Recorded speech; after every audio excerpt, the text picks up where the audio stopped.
ഞാൻ പിന്നെ മുസ്ലിം ലീഗിനെ കുറിച്ച് പറയാതെ ശരിയല്ല. മുസ്ലിം ലീഗ് ഈ തെരഞ്ഞെടുപ്പിൽ മലബാറിലുണ്ടായിട്ടുള്ള ഇത്രയും അത്യുജ്വലമായ വിജയം, അതിൻ്റെ പ്രേരക ശക്തികളിലൊന്ന് മുസ്ലിം ലീഗാണെന്ന് ഞാൻ പറയാൻ ആഗ്രഹിക്കുന്നു. മുസ്ലിം ലീഗിൻ്റെ കെട്ടുറപ്പ്, അവരുടെ ഡിസിപ്ലിൻ, മിലിറ്റൻസി, ഞാൻ ഏതൊരു ചാനലിനോട് ഇപ്പോൾ പറഞ്ഞിരിക്കുന്നു. അത് അസാധാരണമാണ്, മറ്റ് പാർട്ടികൾ കണ്ടുപിടിക്കേണ്ടതാണ്. അവർ കോൺഗ്രസിനെ വിജയിപ്പിക്കാൻ വേണ്ടി, ഐക്യജനാധിപത്യ കക്ഷി വിജയിപ്പിക്കാൻ വേണ്ടി, ഭരണമാറ്റം ഉണ്ടാക്കാൻ വേണ്ടി അവർ കാണിച്ച ആത്മാർത്ഥമായ സമീപനം മറ്റെല്ലാ രാഷ്ട്രീയ പാർട്ടികൾക്കും മാതൃകയാണ്. എല്ലാ കാലത്തും ഞങ്ങളുടെ വിശ്വസ്തരായിട്ട് പാർട്ട്ണറാണ് മുസ്ലിം ലീഗ്. പ്രവീണിൻ്റെ വിജയത്തിന് വേണ്ടിയിട്ട് മുസ്ലിം ലീഗ് ആത്മാർത്ഥമായി പ്രവർത്തിച്ചു.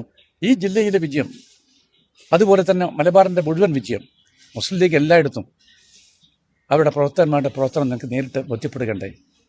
അവർ നിർത്തിയ സ്ഥാനാർത്ഥികൾ എല്ലാം നല്ലവരാണ്. വലിയ സന്തോഷങ്ങൾക്കിടയിൽ നഷ്ടപ്പെട്ടു പോകുന്ന ചില ചെറിയ ഇഷ്ടങ്ങളുണ്ട്. ബാല്യത്തിൽ എപ്പോഴോ എന്നോടൊപ്പം നടന്ന് എനിക്കൊപ്പം വളർന്ന ചില ഇഷ്ടങ്ങൾ. ആ ഇഷ്ടങ്ങൾ സ്വന്തമാക്കാൻ എന്നോടൊപ്പം എന്നും ഉണ്ടായിരുന്ന എന്റെ ഫാമിലി.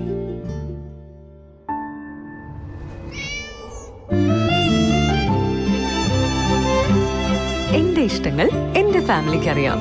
Family wedding centre.